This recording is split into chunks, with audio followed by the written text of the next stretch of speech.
Yet, despite the humdrum of life, I found myself increasingly drawn to the library.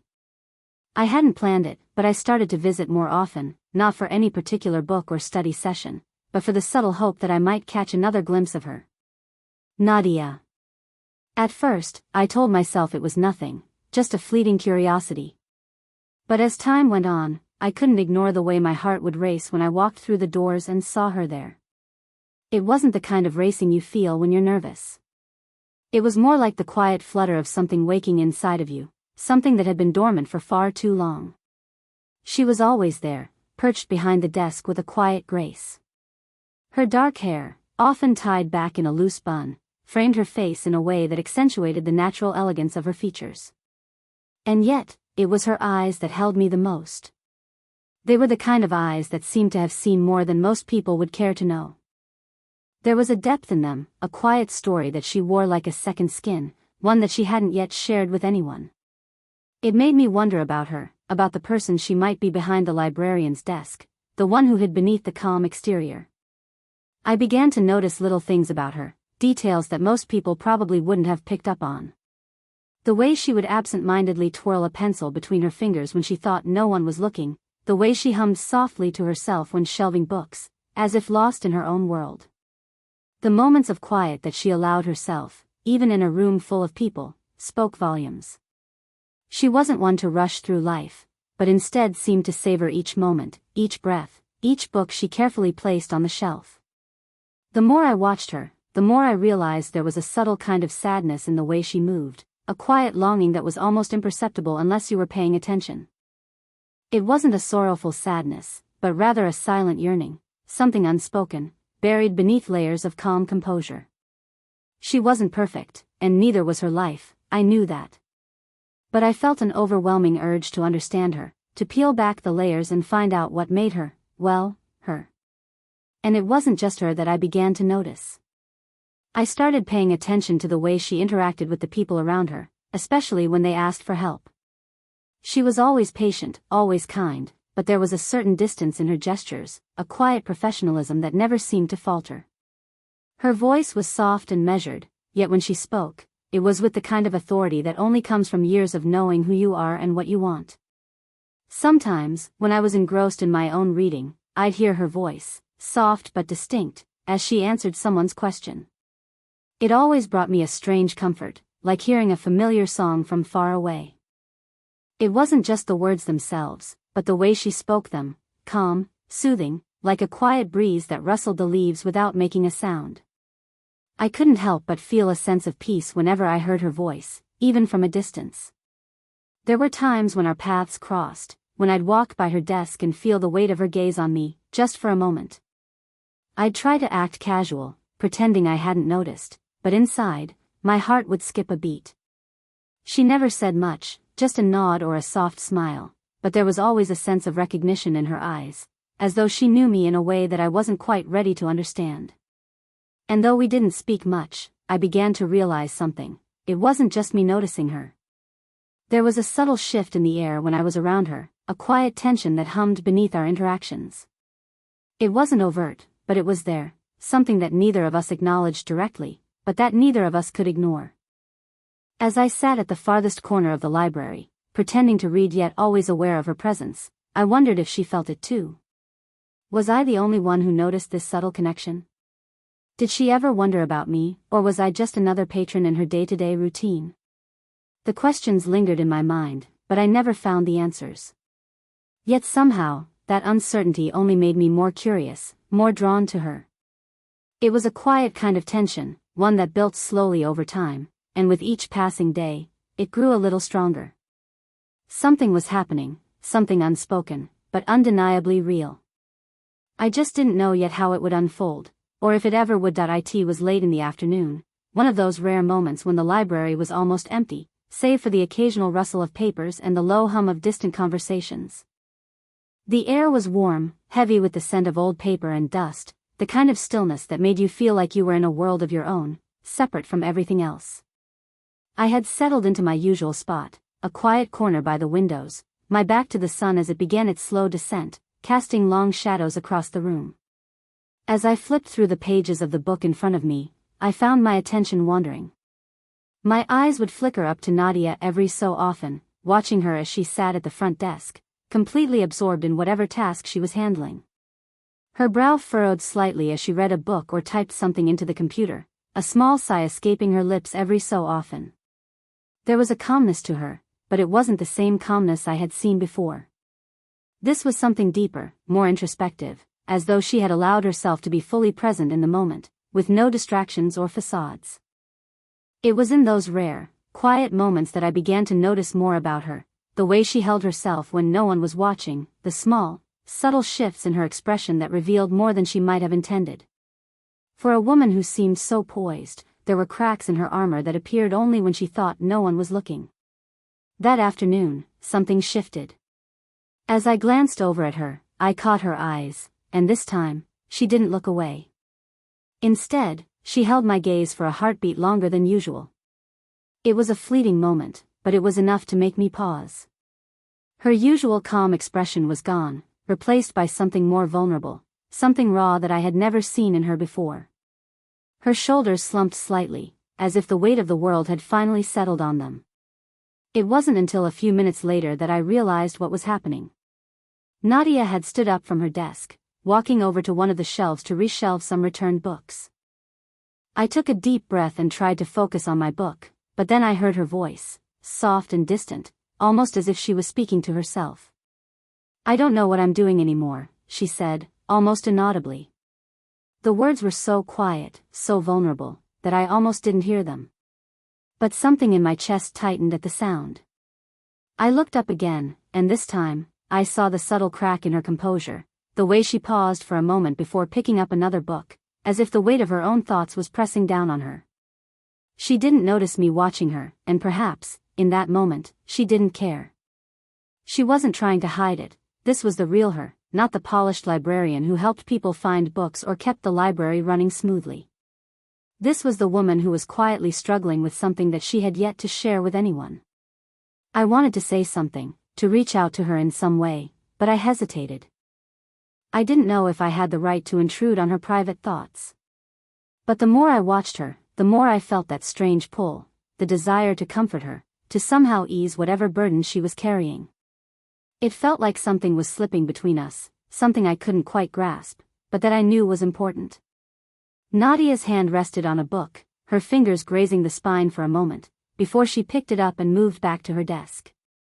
The briefest of pauses, just long enough for me to notice the quiet tension in her movements, was enough to make me wonder what was going on beneath the surface. She didn't look at me when she returned to her desk, but I couldn't shake the feeling that something had shifted, that a new layer had been uncovered. For the first time since I'd started coming to the library, I saw her as more than just the librarian. I saw her as a person, a woman with her own struggles, her own fears, her own vulnerabilities. And in that moment, I understood something I hadn't before. The distance between us wasn't just the library desk or the age gap or the unspoken boundaries of our roles. It was also the weight of the walls we both kept around ourselves. The moment passed quickly, as these things often do, but its impact stayed with me long after. I couldn't stop thinking about what I had heard, what I had seen in her eyes. Nadia, the woman I had only ever known in passing, had just let me glimpse a side of her that few others had ever seen. And now, I couldn't help but wonder, what else was she hiding? What else was she carrying beneath the surface that I hadn't yet seen? I didn't know the answers, but one thing was clear. I wasn't going to look at her the same way again. The days passed, each one slipping by like the pages of a book, and still, the quiet tension between Nadia and me lingered, unspoken but undeniable. It was subtle, a kind of low hum that buzzed quietly in the background of every glance we exchanged, every accidental brush of our hands as I passed by her desk. I had started to look forward to those moments more than I cared to admit, the small, unremarkable interactions that held more weight than they should have.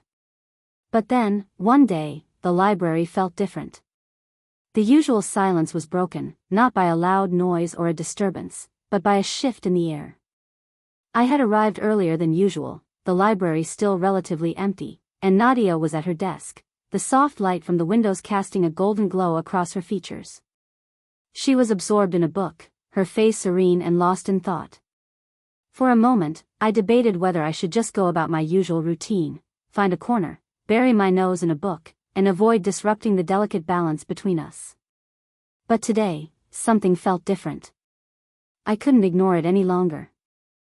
It had been weeks of stolen glances and silent observations, and I had to know if she felt it too. There was a spark between us, something that needed to be acknowledged. I could feel it building, like a storm waiting to break. Taking a deep breath, I walked over to her desk. She looked up, surprised to see me standing there. There was a flicker of recognition in her eyes, and for a moment, I thought I might retreat. Maybe it was too soon, too forward. But then, she smiled, and that smile, gentle, inviting, told me it was okay to stay. "Can I help you with something?" she asked, her voice as soft as ever, but with a hint of warmth that wasn't there before. It wasn't a professional tone, but something deeper, something more personal. I hesitated for a moment, caught off guard by how much I wanted to ask her something beyond the usual, beyond the small talk. "Actually, yes. I was wondering if you could recommend something to read. Something different." The words felt clumsy, awkward even, but there was a sincerity behind them that I hoped she could sense. She raised an eyebrow, intrigued, clearly expecting something more. "Different? How do you mean?" I thought for a second. Something that makes you think, that changes your perspective. Something that challenges the way you see the world. I wasn't sure why I said it, but as soon as the words left my mouth, I realized it was exactly what I needed. I wasn't just asking for a book, you said. After that first real conversation, things shifted between Nadia and me, but not in the way I had expected. There was no dramatic confession or sudden change in the dynamics between us. Instead, the subtle tension between us began to deepen, almost like an invisible thread pulling us closer without either of us acknowledging it openly. We continued our quiet routine. I came in nearly every day, seeking the refuge of the library, and she remained at her desk, the calm center of this small world of books. Yet, every time I entered the library, my heart would beat just a little faster when I saw her there. Her presence was a quiet comfort, like the feeling of sunlight streaming through a window on a cool morning. But it was also more than that. There was a certain weight to the air when we were near each other, an electric undercurrent that hummed softly between us. The conversations we had were always polite, always brief. She would ask if I needed help finding something, and I'd offer a smile in return, sometimes exchanging a few words about a book or an article I was reading. But there was always something more unsaid in those exchanges. The small pauses that lingered between us, the way our eyes would meet for just a second longer than necessary, the subtle shifts in our body language. Each of these moments felt like a silent acknowledgement of something that neither of us was ready to confront, but something that was undeniably there. I would often find myself sitting in my usual corner, trying to focus on my book, but my attention would drift back to her, to the way she moved, to the quiet grace with which she went about her tasks. She never seemed to rush, never seemed in a hurry to finish her work, and I found that strangely comforting. It was as if time didn't matter in the library. The world outside could keep spinning, but here, in this space, things moved at their own pace, and nothing was rushed. I began to notice more about her, the small gestures that, until now, I had overlooked. How she would tuck a strand of hair behind her ear when she was deep in thought, the way she chewed the edge of her pen when she was lost in a book, the soft sighs she would let out when she was overwhelmed by the tasks of the day. These little things felt like glimpses into the woman behind the desk, into the person she was when the world wasn't watching. But there was a distance, an invisible wall between us that neither of us dared to break. We both seemed to understand that, even though we shared a quiet connection, there were boundaries, unsaid rules, that kept us from taking things further. There were the obvious differences, the age gap between us, the fact that she was my librarian and I was just another patron. We both knew these things, even if we didn't speak them aloud. And yet, neither of us could ignore the way our interactions felt charged, the way the tension between us seemed to build with each passing day. At times, I'd catch her glancing at me when she thought I wasn't looking. Her gaze would be brief, but always filled with something I couldn't quite name. Was it curiosity? Was it the same quiet yearning that I felt? Or was it just my imagination running wild, inflating these small moments into something they weren't? The question lingered, unanswered, and I found myself caught in the rhythm of it all. The small smiles we exchanged, the soft greetings, the way she would touch her glasses when she looked at me as if trying to conceal a deeper thought. There were moments when I felt like I was reading her every move, as if her body language was telling me stories that her words never could. But despite all of this, neither of us made a move. Neither of us acknowledged the unspoken tension between us. It was maddening, yet strangely beautiful. We were dancing around something we both felt but were too afraid to name. The hesitation was always there, hanging in the air like a thick fog. And with each passing day, it only grew more intense. Each glance, each smile, each lingering moment was like a silent question, one that neither of us had the courage to answer just yet. I couldn't help but wonder, though, did she feel it too? It happened on a quiet evening when the library was nearly empty, the soft glow of the lamps casting long shadows along the rows of bookshelves. The usual hum of the fluorescent lights above was the only sound, steady and comforting in its own way.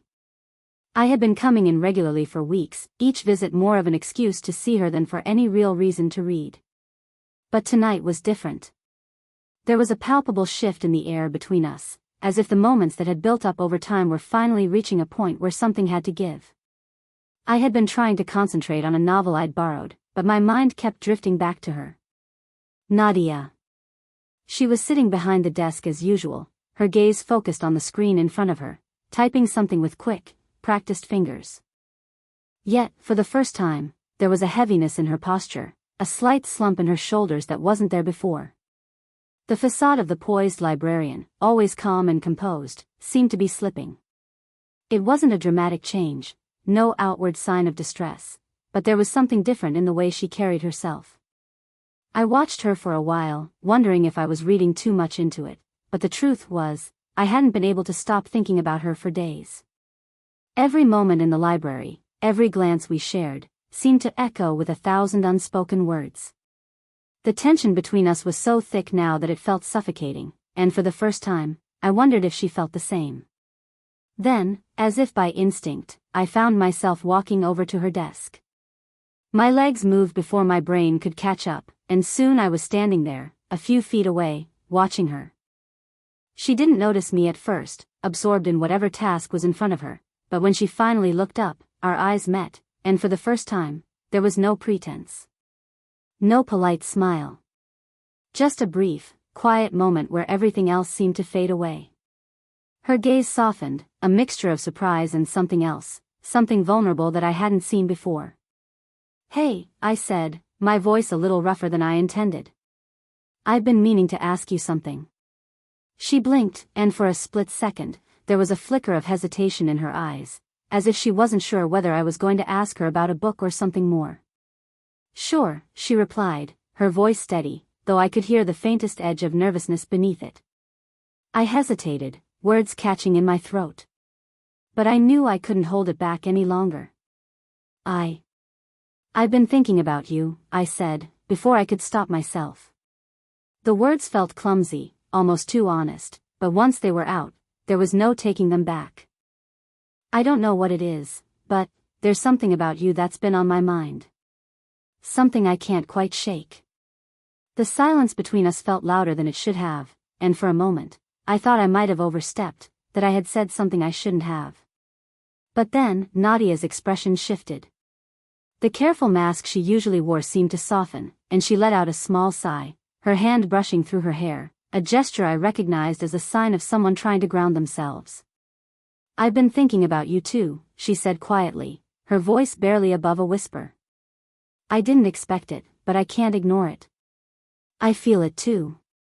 She paused, biting her lip as if weighing her next words carefully. "But I don't know what to do with it. I've never felt like this before."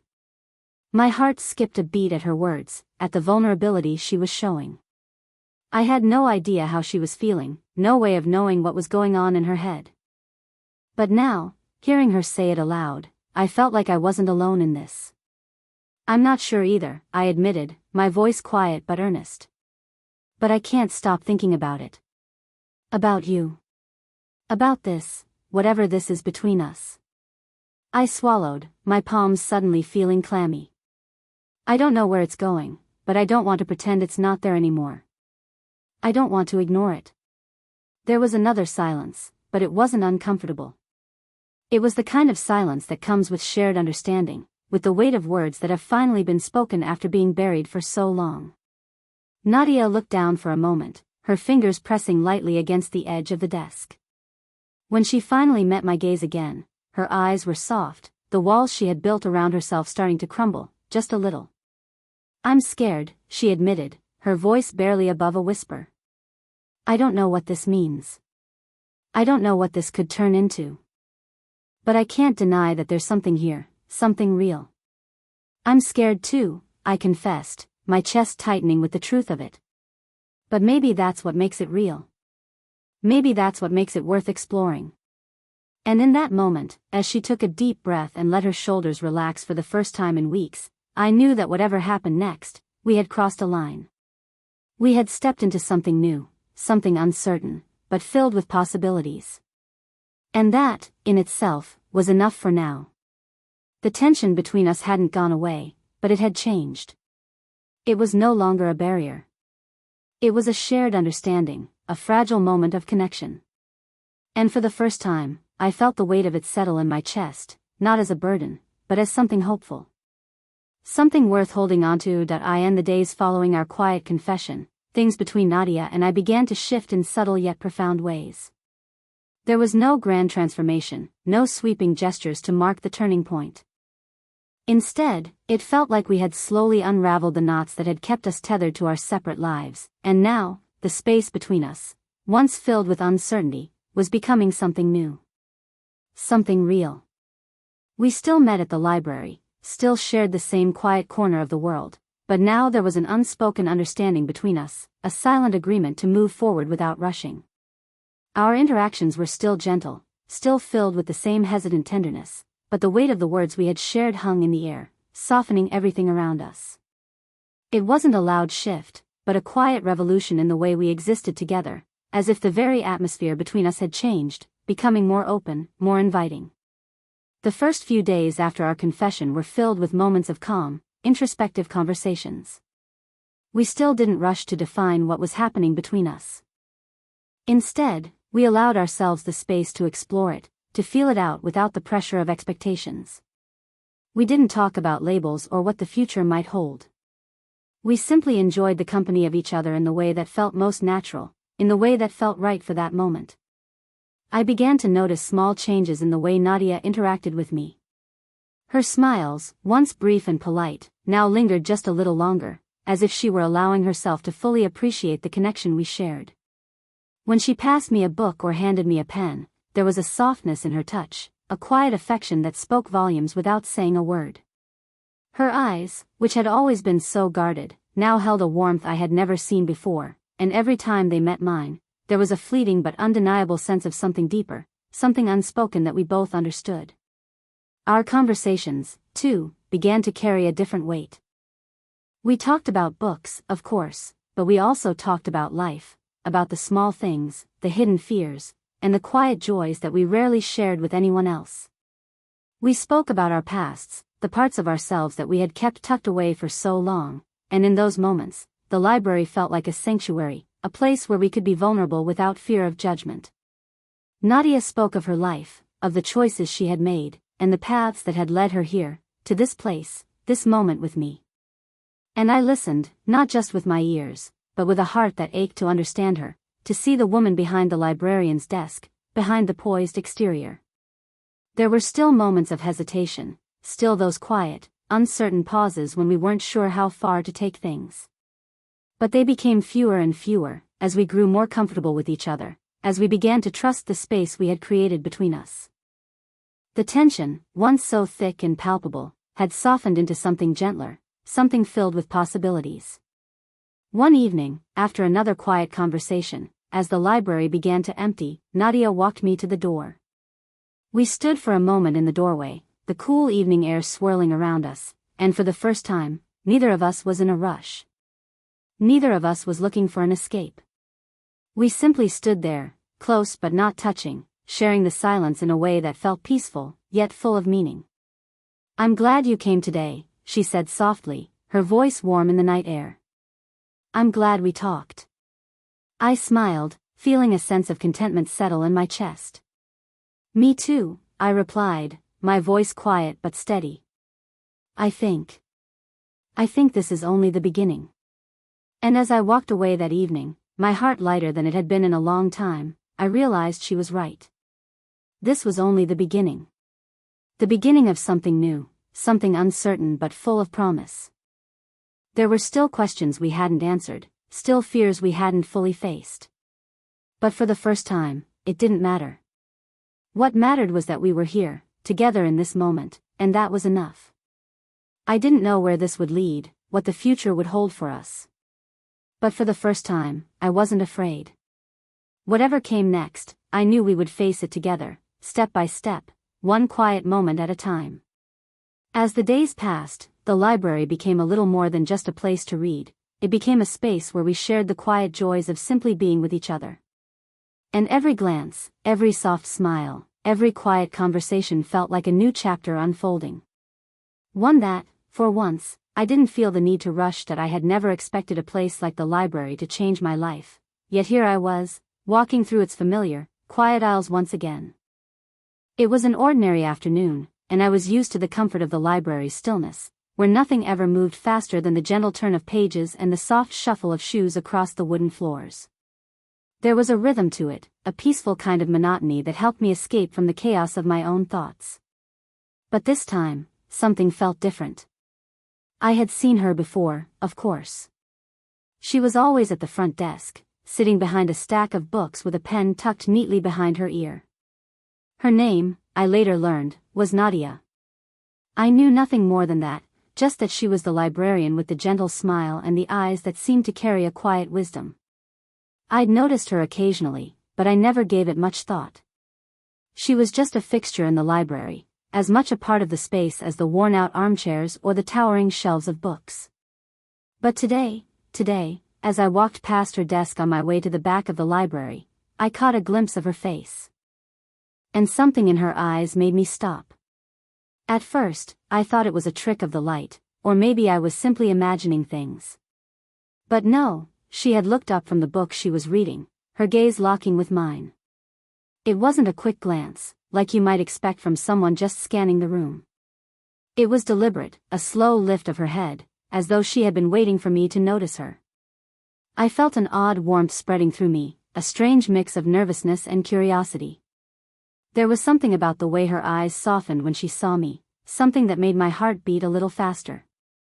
It wasn't an overtly flirtatious smile, not the kind you'd get from a stranger across the room.